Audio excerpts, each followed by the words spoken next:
অধিকতর মানুষ ইউটিউব এবং গুগলে গিয়ে লেখে how to become a successful man. তারা ভাবে যে ইউটিউব বা ফেসবুকে যদি আমি দেখি যে সাকসেসফুল মানুষগুলো কি করছে বা তাদের জীবন কীরকম, সেটা যদি অ্যানালাইজ করে দেখতে পারি বা তাদের মতো কিছু করতে পারি, তবে জীবনে মনে হয় তারা সাকসেসফুল হয়ে যাবে। কিন্তু সেটা সম্পূর্ণ ভুল। তাদের জীবনের জার্নি আলাদা, তাদের জীবনের চাহিদা আলাদা, তাদের জীবনের সব কিছুই আলাদা। তাদের যে কেরিয়ারটা চুজ করেছে সেটাও আলাদা। আপনাদের বাস্তবিক জীবনে যা কিছু আছে সেই কাজগুলো করেন আর যথেষ্ট পরিমাণ চেষ্টা করবেন যে ভালো কিছু করতে বা ভালো কিছু সমাজে ফিট করতে বা সাকসেসফুল হওয়ার জন্য বড় বড় স্টার্ট আপ বা বিভিন্ন চিন্তাভাবনা নিয়ে ভাববেন। যেমন ফেসবুক, ইউটিউব বা বিভিন্ন বড় বড় স্টার্ট আপগুলো আছে যেগুলো সাকসেসফুল হয়ে রান করেছে, তবে সেগুলো দেখেন একটু, তাদের বিষয়ে অ্যানালাইজ করেন বা সেই কোম্পানিগুলো কীভাবে সাকসেসফুল হলো সেই বিষয়গুলো সাকসেসফুলিভাবে দেখুন বা বিভিন্ন পডকাস্ট দেখুন, সেগুলো দেখে আপনারা হয়তো ধারণা পেতে পারেন। তবে এই ধরনের যদি সার্চ মারেন শুধু, তবে মানুষের বায়োগ্রাফি বা মানুষের জীবন জার্নি দেখাবে, সেইগুলো দেখে আপনাদের কোনো লাভ হবে না।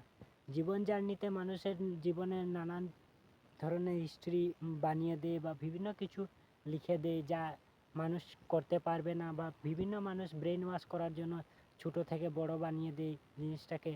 আর দিন শেষে দেখা যায় যে তারা সেই রকম মানুষ ছিলই না। যেমন শাহরুখ খান, কি দেখুন, শাহরুখ খান সোশ্যাল মিডিয়াতে এসে বলে আমি খুব গরিব ঘরের ছেলে ছিলাম বা আমি অনেক কষ্ট করেছি আমার জীবনে এই মোকামে মানে এই জায়গাতে পৌঁছানোর জন্য, কিন্তু তার মায়ের যে ফটোটা ইন্দিরা গান্ধীর সামনে ছিল সেটা কি ফেক ছিল? তবে সব কিছুর পরে সাকসেসফুল হওয়ার জন্য নিজের লাইফে যা কিছু ঘটছে সেটাকে দেখে বিভিন্ন পদক্ষেপ নিতে হবে, যেটার জন্য সাকসেসফুল হওয়া সম্ভব হবে। যেমন বড় বড় স্টার্ট আপ, বিভিন্ন ধরনের আইডিয়া নিয়ে কাজ করতে হবে, আর যে আইডিয়া ভালো লাগে সেই আইডিয়াতে বিভিন্ন ধরনের কাজে লেগে যান বা টাকা পয়সা ইনকাম করার সুযোগ সুবিধা ছাড়তে হবে না। বিভিন্ন ধরনের ছোট থেকে ছোট কাজ করে যান, যাতে বিভিন্ন ধরনের এক্সপিরিয়েন্স হতে থাকে বা আপনাদের যে কাজটা ভালো লাগে সেই কাজে মগ্ন হয়ে ভালোভাবে করতে চেষ্টা করুন। যেমন ভালো হয় তার বদলে মানুষ অনেক টাকা দেয়। আর এইসব যদি করতে না পারেন তবে জীবনে সাকসেসফুল হওয়াটা খুব অসম্ভব হয়ে যাবে। আর অধিকতর মানুষ শুধুমাত্র সার্চ মারে বিভিন্ন ওয়েবসাইটে বা গুগল, ইউটিউবে, আর সার্চ মারে আর পরে সেটা ভুলে যায়।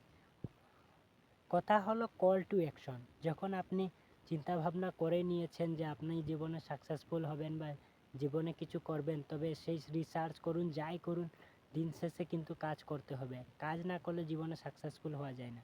তাই যথেষ্ট পরিমাণে চেষ্টা করবেন যে যা কিছু করছেন সেটা যথেষ্ট পরিমাণে অ্যাপ্লাই করতে। যদি আমি শুধু ইউটিউবে গিয়ে সার্চ করি আর বলি যে সার্চ করে দেখে নিই কী পর্যন্ত কী হয়, আর পরে যদি নিজের জীবনে অ্যাপ্লাই না করি তবে সেটা সাকসেসফুল হবে না। তাই ছোট থেকে ছোট আইডিয়াগুলো আপনি যদি কোনো দিন চিন্তা ভাবনা করেন তবে সেটাকে অ্যাপ্লাই করে দেখতে পারেন যে আসলে সেটা সাকসেসফুলভাবে রান করবে কি হবে না, কি হয় কি হবে না, সেটা সম্পূর্ণ রিসার্চ করে দেখেন। যদি হয় তা আপনি সেই কাজটাতে লেগে পড়েন। আর দ্বিতীয়ত কথা হলো ফ্যামিলি আছে, মানুষের বিভিন্ন চিন্তা ভাবনা আছে, সব কিছু মেনটেন করে নিজের জীবনকে সাকসেসফুলি আর কি কোনো কোনো কিছুতে ইনভেস্ট করো। এমন নয় যে আপনার ফ্যামিলি খুব একটা পরিশ্রমে বা খুব একটা অসুবিধাতে আছে আর আপনি রিস্ক নিয়ে নিলেন বড় ধরনের, আর তবে আনসাকসেসফুল হয়ে গেলে জীবনে সব কিছু শেষ হয়ে যাবে। যার কারণে অধিকতর মানুষ রিস্ক নিলে খুব চিন্তা ভাবনা করে রিস্ক নেওয়া উচিত। কারণ জীবনে কোনো সেকেন্ডের বিশ্বাস নেই বা কোনো স্টার্ট আপের সেকেন্ডের বিশ্বাস নেই যেটাতে মানে টাকা হবে বা হবেই। আর কোনো কাজ যে এমন নয় যে আজকে আপনি শিখছেন সেটা দিয়ে লাখ লাখ টাকা ইনকাম করতে পারবেন, সেটাও কিন্তু ঠিক নয়। তবে একটা কথা বলে রাখি, টাকা ইনকাম করার জন্য স্কিল দরকার, আর স্কিলটা যথেষ্ট পরিমাণ মানুষের কাছে নেই। আপনি যদি ভালো স্কিল থাকে তবে সেটা দিয়ে অনেক টাকা ইনকাম করতে পারবেন। যেমন এখনের যুগে এআই এর বুম চলছে, তাই এআই এর যদি ভালো স্কিল থাকে তবে আপনি অনেক টাকা ইনকাম করতে পারবেন। তবে সবশেষে বলে রাখি যে এআই হোক আর যাই হোক, তবে টাকা ইনকাম করার জন্য যথেষ্ট স্কিল যদি থাকেও আর তারপরেও যদি মানুষ আরও ভালো কিছু স্কিল দেখায় তবে আপনাকেও রিপ্লেস করে দেওয়া হবে। তাই যথেষ্ট পরিমাণ জীবনে রিস্ক নিয়ে যা কিছু শিখবেন সেটা করুন। আর যথেষ্ট পরিমাণ টাকা কামানোর জন্য বিভিন্ন অ্যানালাইসিস, বিভিন্ন আপডেটিং নলেজ নেন এবং বিভিন্ন শিক্ষা শিখেন, আসলে পরবর্তী সময়ে আপনি সাকসেসফুল হয়ে যাবেন। থ্যাংক ইউ, ধন্যবাদ, ভালো থাকুন, বাই বাই।